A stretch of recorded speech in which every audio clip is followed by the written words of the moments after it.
Hi guys, welcome back to my YouTube channel. It's Abe Crystal here with a beautiful fresh looking face as usual. If you're coming across my channel for the very first time, you're highly welcome. Returning subscriber, you're welcome back as well. So this is my most anticipated post-pageant analysis for Miss Universe Nigeria 2024.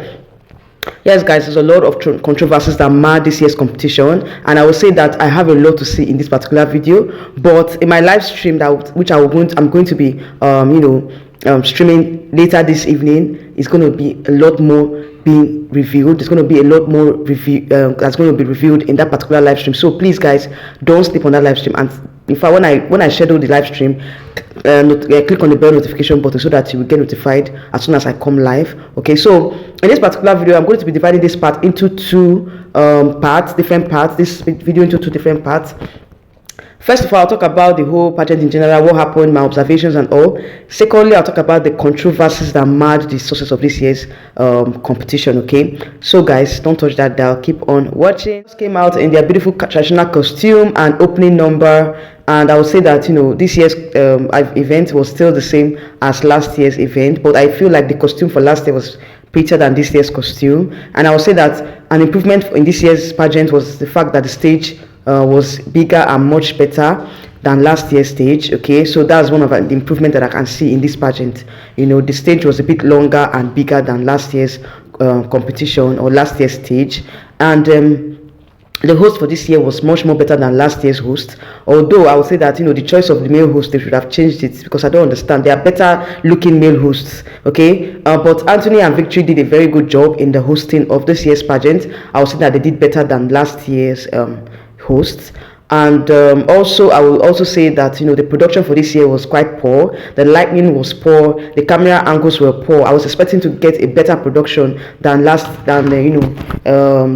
year, but all the same, it's still the same thing, guys. It's really the same thing. So I will say that going forward, they should work on better production in swimsuit and evening wear, and it was time for them to cut down to top 10, right? So the top 10 were Kwara, Edo, Taraba, Rivers, Ekiti, Anambra, Ogun State, Plateau, Ondo, and Lagos.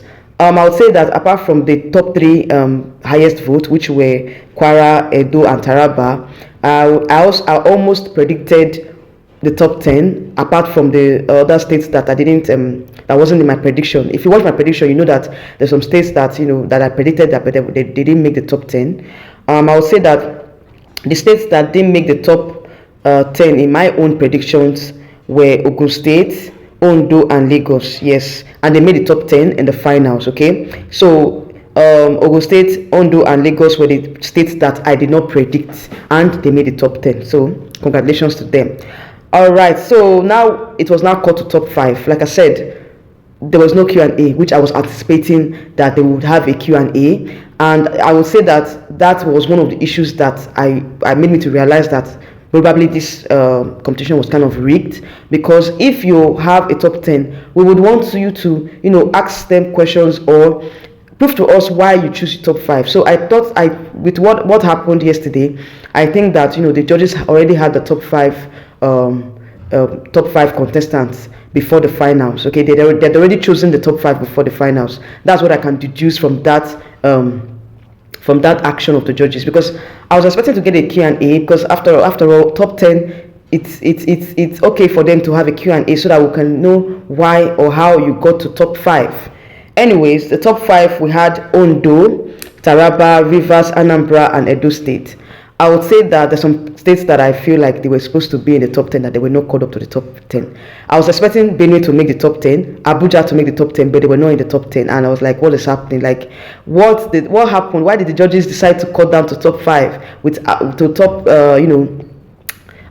cut down those other contestants that really did well? Because I was expecting them to be called into the top 10.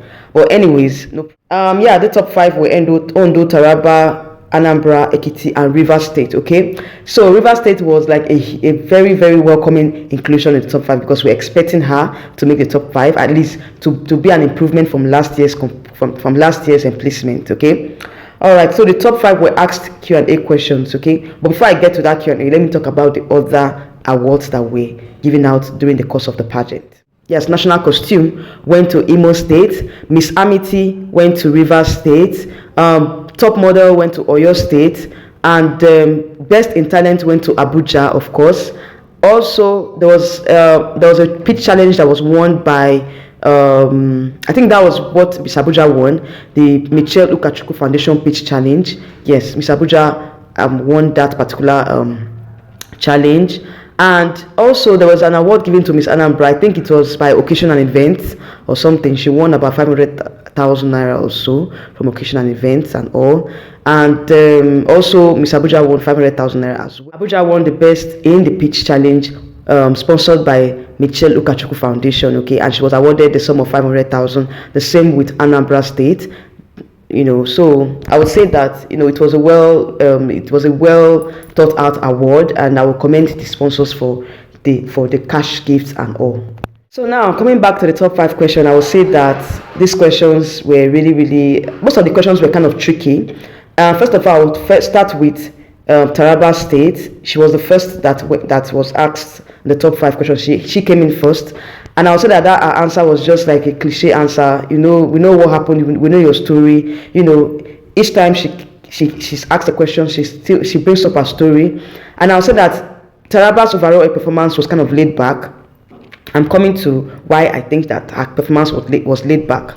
Yeah, she didn't really catwalk for me. Like she was not. She didn't have that energy. That energy wasn't there on stage. I would say that she just gave a very conventional answer, and she lacks stage presence. She just was not really.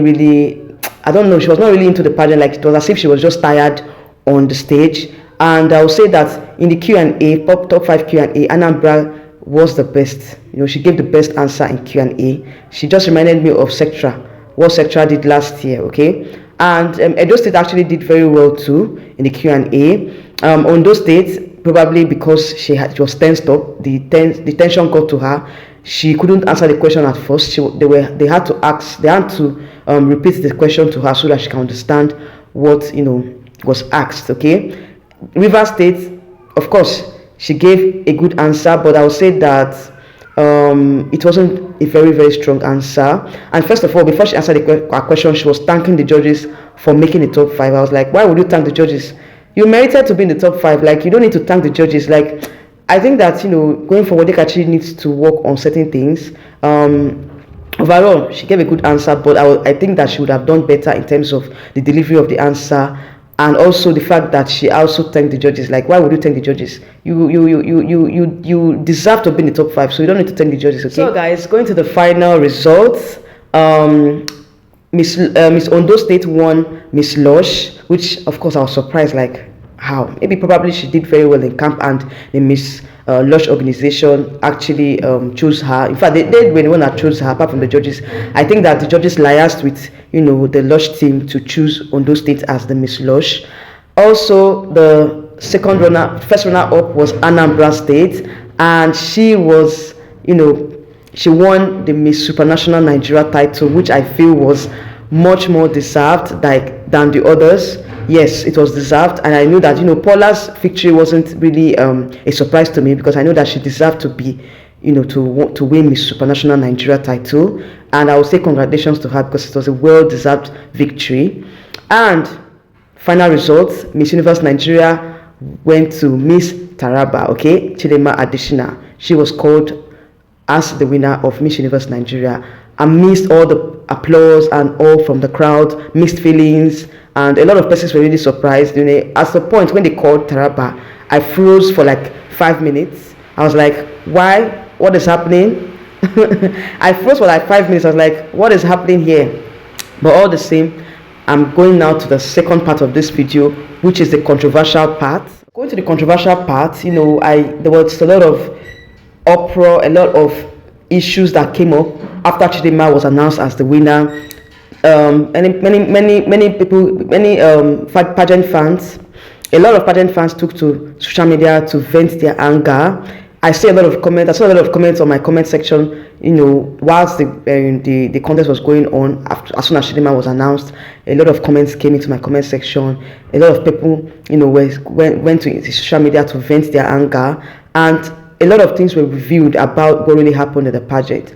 First of all, I will say that when Chidema was called onto the top 5, they played a video where she talked about being in the top 5, thanking the organization to making for including her in the top 5 and all. And I would say that Chidema's video was the only video that was displayed. The other contestants, I was expecting the other contestants' video to be displayed, but it wasn't displayed. It shows that Chidema already knew that she had made the top 5 before the finals. Okay, that was a red flag to me. I felt like if you want it to be transparent, why didn't you show the videos of the other girls? Why was only Chidema's video being displayed? Okay, that was a red flag for me.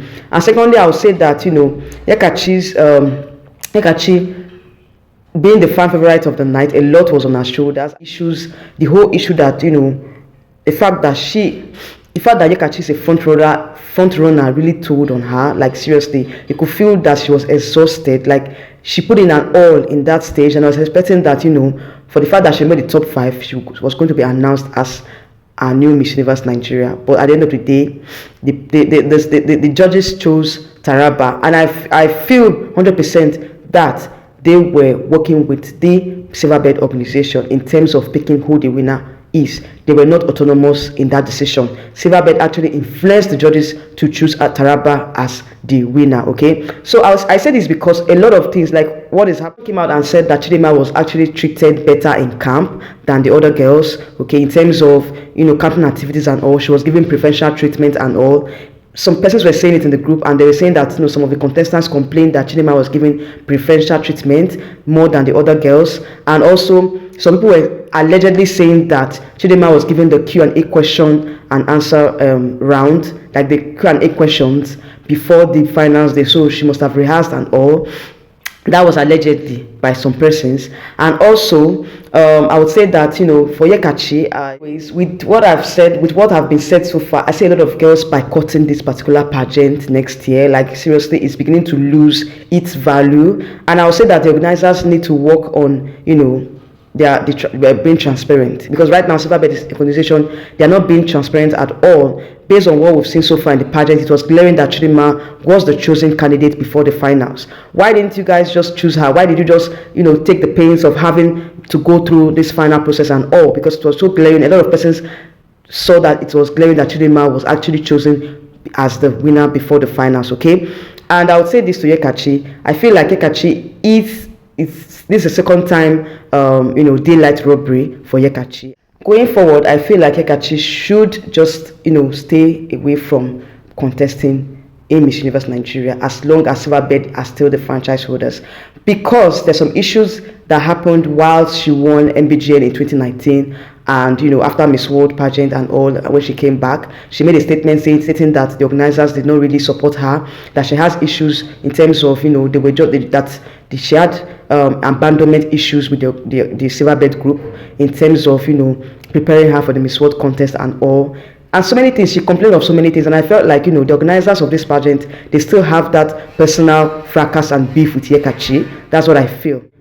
This second time that Yekachi was robbed of Miss Universe Nigeria title, and I must say this, I think that the Miss Silverbird organization and the Miss Universe organization, they don't want to crown Yekachi as Miss Universe Nigeria. So I think that probably she can just look elsewhere. Probably she might just end it here and don't come back.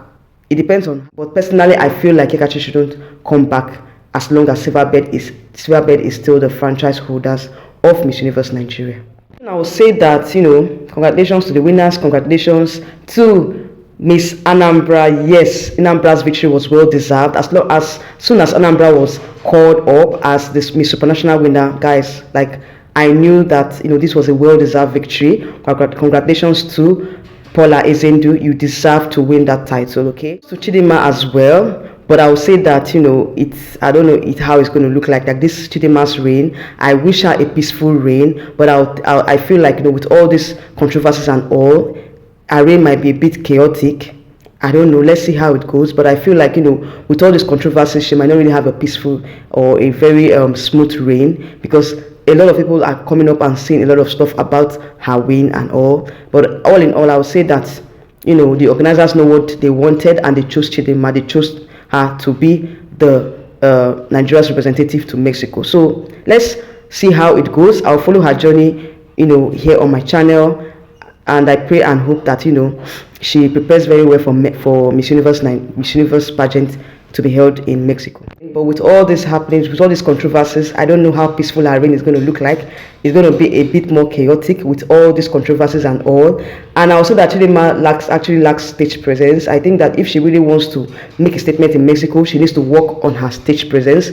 She needs to work on her, her talking skills and all. Even if she, she speaks very well, she's eloquent, but I think that she does not have the energy that I was expecting her to, to portray on stage, right? So going forward, if she wants to make a statement in Mexico, then she needs to change and put in more energy in her stage presentation, okay? Finally, I would say that crowning Chidinma Adesina as Miss Universe Nigeria was a very, very wrong move by the Silverbird organization, because with all these controversies coming from South Africa and also the controversies and all, most persons think that the pageant was rigged, that the judges were biased, that the judges were under the influence of the Silverbird organization, that the pageant wasn't as transparent as we wanted it to be transparent. So I don't know how it's going to look like, but as it is right now, the organizers need to save their face, because right now a lot of persons are, clamoring for a change in this Miss Universe Nigeria pageant. They are clamoring that